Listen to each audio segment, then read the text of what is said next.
नमस्कार दोस्तों, स्वागत है आप सभी का द काउंसिल आईएएस के ऑनलाइन प्लेटफॉर्म पर। डेली करंट अफेयर की आपकी क्लास स्टार्ट हो गई है।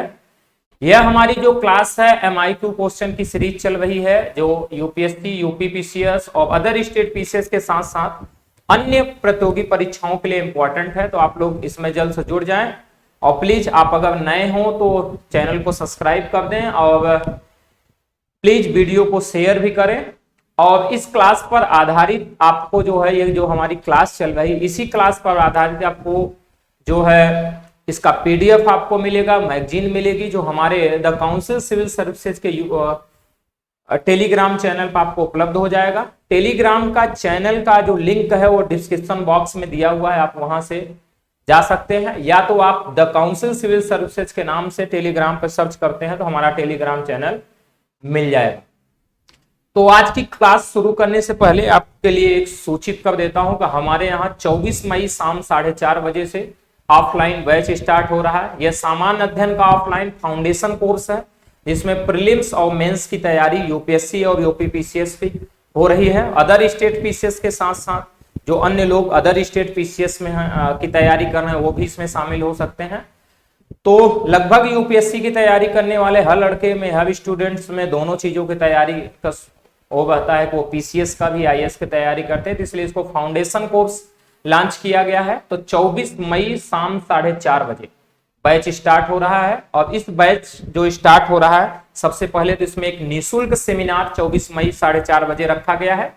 इस निःशुल्क सेमिनार में दिल्ली के विषय विशेषज्ञ और जो अनुज सर के निर्देशन में ये इसमें जो सेमिनार होगा, इसमें चर्चा की जाएगी कि आप यूपीएससी की या यूपीपीसीएस की तैयारी कैसे करें। और यूपीएससी में बढ़ता जो इंग्लिश का एक माध्यम है, आप इंग्लिश ज्यादा बढ़ रहा है, गिरता हिंदी का जो स्तर है, हिंदी से रिजल्ट जो कमा रहे हैं, उसको ध्यान में रखते हुए उस पर चर्चा किया जाएगा कि क्या काउंसिल आईएएस की योजना है जिससे हम हिंदी माध्यम वालों के लिए बेहतर कर सकें। इस उद्देश्य से ये निःशुल्क सेमिनार रखा गया है और नेक्स्ट दिन से आपसे क्लास हो जाएगी, क्लास स्टार्ट हो जाएगी। तो आप लोग आकर के एडमिशन लीजिए और आप अपने लक्ष्य को सार्थक कीजिए। तो शुरू करते हैं। आज की क्लास का पहला क्वेश्चन आपके स्क्रीन पर है। ये कह रहा है कि रविंद्रनाथ टैगोर के संदर्भ में निम्नलिखित कथनों पर विचार कीजिए। तो रविंद्रनाथ टैगोर के संबंध में बात चल रही है, उनके संदर्भ में आपको विचार करना है। और पहला है कि इनका जन्म 7 मई 1861 को कलकत्ता में हुआ था। तो इनका जन्म 7 मई 1861 को कलकत्ता में हुआ था, पहला ऑप्शन। दूसरा दिया है कि इन्हें गुरुदेव, कवि गुरु और विश्वकावि के नाम से भी जाना जाता है। और तीसरा कथन दिया है कि गीतांजलि के लिए 1913 में इन्हें साहित्य के क्षेत्र में नोबेल पुरस्कार दिया गया था। 3 कथन दिए गए हैं। पूछा जा रहा है कि प्रयुक्त में से कौन सा या से कथन सत्य है या है, केवल 1 और 2, केवल 2 और 3, केवल 1 और 3, या 1, 2 या 3, या सभी इसमें बात चल रही। तो आपको बता दें कि 9 मई 2022 को प्रधानमंत्री नरेंद्र मोदी ने, कब 9 मई 2022 को प्रधानमंत्री ने गुरुदेव रविंद्रनाथ टैगोर की जयंती पर उन्हें श्रद्धांजलि अर्पित की, जिस कारण ये चर्चा में रहे। इनका जो जन्म हुआ था गुरु रविंद्रनाथ टैगोर का, इनका जन्म हुआ था 7 मई 1861 को, कलकत्ता में इनका जन्म हुआ था। और इन्हें गुरुदेव, कवि गुरु और विश्वकावि के नाम से भी जाना जाता है। W.B. येट्स नाम के एक विद्वान हुए हैं, उनके द्वारा रविंद्रनाथ टैगोर को जो है आधुनिक भारत का एक उत्कृष्ट और रचनात्मक कलाकार कहा गया। अब आप देखेंगे तो ये गुरु रविंद्रनाथ टैगोर एक असाधारण और प्रसिद्ध साहित्यकार थे। और इस साहित्य और संगीत को महत्वपूर्ण रूप से इन्होंने प्रभावित किया था। और बात करें तो इन्होंने ही महात्मा गांधी को महात्मा की उपाधि दिया था, यानी गांधी जी को इन्होंने ही महात्मा की उपाधि दिया था। और गुरु रविंद्रनाथ टैगोर ने 1929 और 1937 में, आप देखेंगे 1929 और 1937 में इन्होंने जो है विश्व धर्म संसद में भी भाषण दिया था। और इन्होंने लगभग 2000 से अधिक गीतों की रचना की है। और इन गीत और संगीत की जो हुआ है, इसको रविंद्र संगीत कहा जाता है। तो रविंद्र संगीत के नाम से ये सारे लगभग 2000 गीतों की इन्होंने रचना किया है। 2000 से अधिक गीतों की इन्होंने रचना किया है। और यह न केवल भारत और बांग्लादेश हेतु राष्ट्रगान की रचना किया था, बल्कि श्रीलंका के राष्ट्रगान को कलमबद्ध करने के लिए वहां के एक छात्र को प्रोत्साहित भी किया था, ताकि श्रीलंका का वो छात्र राष्ट्रगान लिख सके। अब इन्होंने भारत और बांग्लादेश के राष्ट्रगान को लिखा था। रविन्द्रनाथ टैगोर को जो है उनकी काव्य रचना गीतांजलि के लिए 1913 में इन्हें साहित्य के क्षेत्र में नोबेल पुरस्कार दिया गया था। अब यह पुरस्कार जीतने वाले पहले गैर यूरोपी दिखाई देंगे, पहले गैर यूरोपी व्यक्ति दिखाई दे रहे हैं रविन्द्रनाथ टैगोर, जिनको नोबेल पुरस्कार से सम्मानित किया गया था। 1915 में अगर बात करें तो 1915 में ब्रिटिश किंग जॉर्ज पंचम थे, इन्होंने इनको नाइटहुड की उपाधि दिया था। लेकिन 1919 में जब जलियांवाला बाग हत्याकांड हुआ तो इन्होंने जो है नाइटहुड की उपाधि को वापस कर दिया था। 7 अगस्त 1941 को कलकत्ता में इनका निधन हो गया। ये तीनों हमारे कथन सत्य हैं, इसलिए इसका सही उत्तर डी हो जाएगा, यानी 1, 2 और 3 सारे कथन हमारे सत्य हैं। देखें आप रविन्द्रनाथ टैगोर की आपको फोटो दिखाई दे रही है। तो प्रधानमंत्री ने 9 मई 2022 को गुरुदेव रविन्द्रनाथ टैगोर की जयंती पर उन्हें श्रद्धांजलि दी। जन्म 7 मई 1861 को कलकत्ता में। अब इन्हें गुरुदेव, कवि गुरु और विश्वा काबी के नाम से जाना गया। इन्होंने महात्मा गांधी को महात्मा की उपाधि दी। अब 1929 और 1937 में विश्व धर्म सम्मेलन में जो है संसद में इन्होंने भाषण दिया और भारत और बांग्लादेश को राष्ट्रगान लिखा और श्रीलंका के राष्ट्रगान हेतु एक जो है वहां के छात्र को प्रोत्साहित किया था। रविन्द्रनाथ टैगोर को उनकी काव्य रचना गीतांजलि के लिए वर्ष 1913 में साहित्य के क्षेत्र में नोबेल पुरस्कार दिया गया है। तो नोबेल पुरस्कार इनको कब मिला? तो 1913 में किस रचना के लिए मिला? तो इनकी गीतांजलि जो रचना उसके लिए मिला। और यह पुरस्कार जीतने वाले यानी नोबेल पुरस्कार जीतने वाले प्रथम गैर यूरोपी दिखाई दे रहे हैं। अब 1915 में इनको नाइटहुड की उपाधि मिली थी, जिसको इन्होंने 1919 में जलियांवाला बाग हत्याकांड के बाद इन्होंने उस उपाधि को त्याग दिया था। और 7 अगस्त 1941 को कलकत्ता में इनका निधन हुआ था। ये बातें हमारी हुई। तो बढ़ते नेक्स्ट क्वेश्चन, जो हमारा सेकंड नंबर क्वेश्चन है। सेकंड नंबर क्वेश्चन कर रहा है कि निकट अतीत में चर्चित रामगढ़ विषधारी अभ्यारण्य, जिसे टाइगर रिजर्व के रूप में अधिसूचित किया गया था, किस राज्य में स्थित है? तो एनवायरमेंट इकोलॉजी से क्वेश्चन आपको बनता हुआ दिखाई देगा कि निकट अतीत में चर्चित रामगढ़ विषधारी अभ्यारण्य, जिसे टाइगर रिजर्व के रूप में अधिसूचित किया गया था, किस राज्य में स्थित है? ऑप्शन ए है राजस्थान, ऑप्शन बी है छत्तीसगढ़, ऑप्शन सी आपको दिखाई दे रहा है मेघालय और ऑप्शन डी देख रहा है मध्य प्रदेश। तो आपको बता दें कि केंद्रीय पर्यावरण मंत्री हैं भूपेंद्र यादव ने घोषणा किया है कि राजस्थान में रामगढ़ विषधारी अभ्यारण्य को भारत के 52वें यानी 52 नंबर पे बाघ अभ्यारण्य के रूप में अधिसूचित किया गया।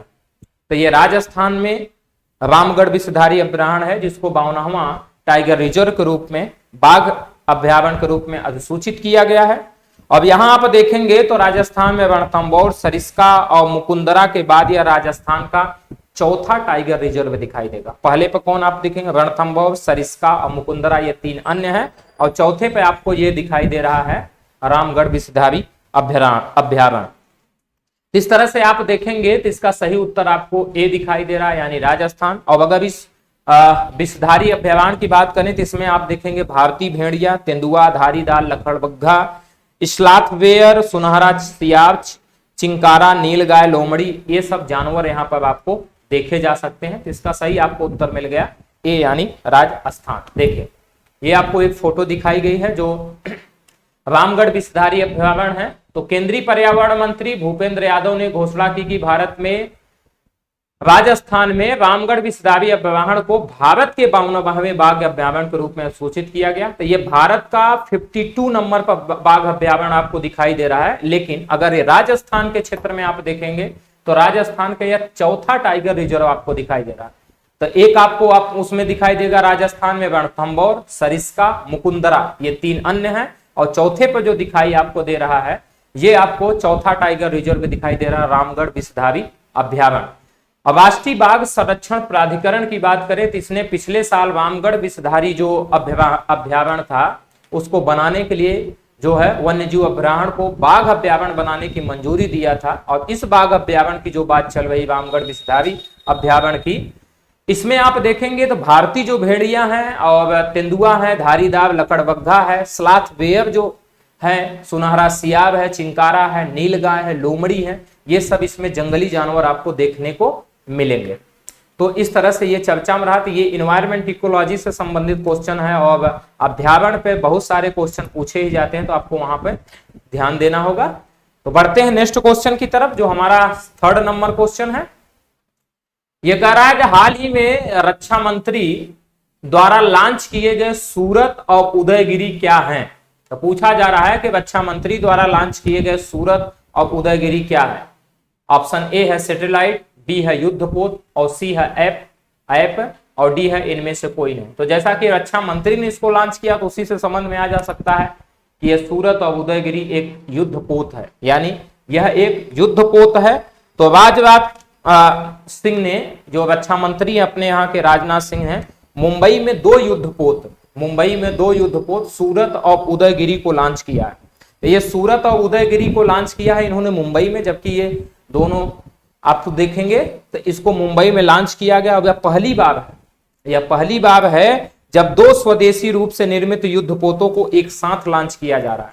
पहली बार दो स्वदेशी रूप से निर्मित युद्धपोत को एक साथ लॉन्च किया जा रहा है, सूरत और उदयगिरी को। और सूरत की बात करें तो P-15B श्रेणी का चौथा निर्देशित मिसाइल विध्वंसक है और उदयगिरी P-17A श्रेणी का दूसरा स्लेथ युद्धपोत आपको दिखाई देगा। और दोनों युद्धपोतों को जो है नौसेना डिजाइन निदेशालय द्वारा इन हाउस डिजाइन किया गया है और मझगांव डाक शिपयार्ड जो मुंबई में है उसमें इसको निर्मित किया गया है। इस तरह से इसका सही उत्तर आपको बी दिखाई देगा, यानी युद्धपोत। देखिए आपको यह युद्धपोत दिखाई दे रहा है। तो रक्षा मंत्री राजनाथ सिंह ने मुंबई में दो युद्धपोत सूरत और उदयगिरी को लॉन्च किया और सूरत P-15B श्रेणी का चौथा निर्देशित मिसाइल विध्वंसक है और उदयगिरी P-17A श्रेणी का दूसरा स्लेथ युद्धपोत आपको दिखाई देता है। इससे क्वेश्चन संभावित हो जाते हैं कि सूरत अगर पूछ लिया किस श्रेणी का ये है निर्देशित मिसाइल, तो आपको ये ध्यान रखना P-15B श्रेणी का है और वहीं उदयगिरी P-17A का श्रेणी का है, आपको दिखाई दे। अभी दोनों युद्धपोतों को नौसेना डिजाइन निदेशालय द्वारा इन हाउस डिजाइन किया गया है और मझगांव डाक शिप बिल्डर्स मुंबई में इसको निर्मित किया गया। और जैसा कि हमने आपको बताया कि पहली बार है जब स्वदेशी रूप से निर्मित दो युद्धपोतों को एक साथ लॉन्च किया गया। इस तरह से आप देखेंगे ये युद्धपोत दोनों। चौथा नंबर क्वेश्चन है कि निम्न में से कौन सा देश 15वें विश्व वानिकी कांग्रेस का मेजबान है। तो 15वें विश्व वानिकी कांग्रेस का मेजबान है, ये क्वेश्चन पूछा रहा है। अब ऑप्शन ए है क्यूबा, ऑप्शन बी है भारत, ऑप्शन सी है चीन और ऑप्शन डी है दक्षिण कोरिया। तो आपको बता दें सियोल में दक्षिण कोरिया में आयोजित 15वें विश्व वानिकी कांग्रेस के दौरान सियोल घोषणा पत्र को अपनाया गया। तो सियोल घोषणा पत्र को अभी विश्व वानिकी कांग्रेस के दौरान इसको अपनाया गया। अब ये जो विश्व वानिकी कांग्रेस आयोजित किया गया ये दक्षिण कोरिया में आयोजित किया गया, जिस कारण ये चर्चा में रहा और 15वां विश्व वानिकी कांग्रेस है। तो ये दक्षिण कोरिया में आयोजित किया गया और यहीं पे आकर के सियोल घोषणा को अपनाया गया। 141 भागीदारी देशों को देखेंगे तो इसके द्वारा हस्ताक्षरित ये जो सियोल घोषणा पत्र है यह उन प्रमुख क्षेत्रों की पहचान करने पर केंद्रित आपको दिखाई देगा जो मानवता के कई संकटों से निपटने में मदद कर सकता है। इसलिए आप इसमें सही उत्तर आपका हो जाएगा डी, यानी दक्षिण कोरिया आपको दिखाई देगा। तो आप देखेंगे जो सियोल है, जो सियोल घोषणा पत्र इसमें अपनाया गया है दक्षिण कोरिया में आयोजित 15वें विश्व वानिकी कांग्रेस में इसको अपनाया गया है सियोल घोषणा पत्र को। और 141 भागीदार देशों द्वारा ये जो है कि हस्ताक्षरित है घोषणा पत्र और यह उन प्रमुख क्षेत्रों की पहचान करने पर केंद्रित है जिसमें मानवता के कई संकटों से आप देखेंगे निपटने में मदद मिल जाएगी। अब आप देखेंगे इसने 2030 तक, कब तक, तो एक टारगेट इसने फिक्स किया है 2030 तक आप देखेंगे बंजर भूमि को बहाल करने के लिए 3 गुना निवेश की आवश्यकता पर प्रकाश डाला है। यानी 2030 तक बंजर भूमि को बहाल किया जाएगा, ऐसा इसने बोला है और उसके लिए 3 गुना निवेश की आवश्यकता पर इसने प्रकाश डाला है। इस तरह से आपको दिखाई देगा दक्षिण कोरिया में इसको आयोजित किया गया 15वां विश्व वानिकी कांग्रेस है। ये बहुत ही इंपॉर्टेंट क्वेश्चन आपको यहां से बनता हुआ दिखाई दे रहा। तो बढ़ते हैं नेक्स्ट क्वेश्चन की तरफ, जो हमारा 5 नंबर क्वेश्चन है।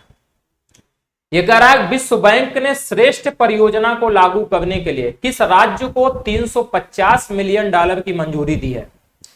फिर से देखेंगे आप कि विश्व बैंक ने श्रेष्ठ परियोजना को लागू करने के लिए किस राज्य को 350 मिलियन डॉलर की मंजूरी दी है? ऑप्शन ए है उत्तर प्रदेश, ऑप्शन बी है बिहार, ऑप्शन सी है गुजरात और ऑप्शन डी है मणिपुर। तो आपको बता दें कि विश्व बैंक ने गुजरात में श्रेष्ठ परियोजना को लागू करने के लिए 350 मिलियन डॉलर की मंजूरी दिया। तो ये गुजरात के लिए इसने जो है दिया हुआ है। तो इस तरह से आपको सही उत्तर इसका सी मिलेगा, यानी गुजरात इसका सही उत्तर होगा। तो और भी चीजें इसके बारे में देखते हैं। जैसे आपको गुजरात के मैप आपको दिखाई दे रहा है, तो विश्व बैंक ने गुजरात में सिस्टम जो reform endeavours of transformed health achievement Gujarat है, जिसको श्रेष्ठ बोला जा रहा है, इसके कार्यान्वयन के लिए गुजरात को जो है 250 मिलियन अमेरिकी डॉलर की मंजूरी इसने प्रदान किया। और श्रेष्ठ गुजरात जो परियोजना है, इसके तहत सरकार जो है गांव के स्तर पर और शहरी स्तर पर आप देखेंगे तो गांव, ग्रामीण और शहरी दोनों लोगों को आप देखेंगे तो स्वास्थ्य सेवाओं का विस्तार करने और राज्य की महामारी रोकथाम प्रणाली को मजबूत करने की पहल करेगी इसमें, ताकि वहां पर गांव में और शहरों में जो है जो रोग हो रहा है, जो स्वास्थ्य सेवाएं हैं, उनका विस्तार हो सके और वहां पर महामारी को रोकथाम के लिए एक मजबूत पहल की जा सके। इसलिए अब इस परियोजना में आप देखेंगे तो 5 साल की कुल लागत लगभग 500 मिलियन डॉलर होगी। 500 मिलियन डॉलर 5 साल में इसकी लागत जा रही, लेकिन इस 500 मिलियन डॉलर में 350 मिलियन डॉलर विश्व बैंक ने दिया हुआ है और शेष जो होगा वो शेष आप देखेंगे तो उसको राज्य द्वारा आपको वहन किया जाएगा। ये आपको ध्यान रखना। तो बढ़ते हैं नेक्स्ट क्वेश्चन की तरफ, जो हमारा 6 नंबर क्वेश्चन है। ये कह रहा है कि निम्न में से 2021 में प्रेषण के लिए शीर्ष प्राप्तकर्ता देश कौन सा था? तो प्रेषण के लिए आप देखेंगे कि शीर्ष प्राप्तकर्ता देश कौन सा था। ऑप्शन ए है भारत, ऑप्शन बी है फिलीपींस, ऑप्शन सी आपको मैक्सिको दिखाई देगा और ऑप्शन डी आपको मिस्र दिखाई दे रहा। पूछा जा रहा है कि निम्न में से 2021 में प्रेषण के लिए आप देखेंगे, रेमिटेंस इसको बोलते हैं, के लिए शीर्ष प्राप्तकर्ता देश कौन सा है? तो आपको बता दें कि 2021 में प्रेषण के लिए शीर्ष 5 प्राप्तकर्ता अगर देश की बात करें तो पहले नंबर पर भारत आएगा, दूसरे पर मैक्सिको आएगा, तीसरे पर चीन आएगा और चौथे पर फिलीपींस आएगा और 5वें पर आपको मिस्र आएगा। तो इस तरह से आप पहला पूछा जा रहा है, इसका सही उत्तर ए हो जाएगा, यानी भारत आपको दिखाई दे रहा है। तो इस तरह आप देखेंगे इसका सही उत्तर भारत है। देखें आप, तो 2021 में प्रेषण के लिए शीर्ष 5 प्राप्तकर्ता देश कौन से हैं? भारत, मैक्सिको, चीन, फिलीपींस और मिस्र। ये क्रम से हैं। तो भारत पहले नंबर पर, दूसरे पे मैक्सिको है, तीसरे पे चीन है, चौथे फिलीपींस है और 5वें पे मिस्र है। और विश्व बैंक ने जो नवीनतम प्रवासन और विकास संक्षिप्त लिया है, उसके अनुसार कहा जा रहा है कि निम्न और मध्यम आय वाले देशों में आप देखेंगे प्रेषण प्रवाह जो इस समय हुआ है इस वर्ष 4.2% बढ़ करके 630 बिलियन डॉलर तक ये पहुंचने की उम्मीद उसने बताया हुआ है विश्व बैंक ने। तो 4.2% बढ़ करके 630 बिलियन डॉलर तक पहुंचने की उम्मीद बताया हुआ। तो आज की क्लास में बस इतना ही। महत्वपूर्ण क्वेश्चनों की सीरीज में, MAIQ के क्वेश्चन के सीरीज में आज की क्लास में बस इतना ही। मिलते हैं नेक्स्ट क्लास में और भी अन्य चीजों को लेकर के और महत्वपूर्ण क्वेश्चनों को लेकर के। आप प्लीज आप लोग इसको शेयर भी करें और हमारे यहाँ जो ऑफलाइन बैच स्टार्ट हो गया है आप लोग आकर उसमें ज्वाइन कर लीजिए। तो मिलते हैं नेक्स्ट क्लास में। Thank you.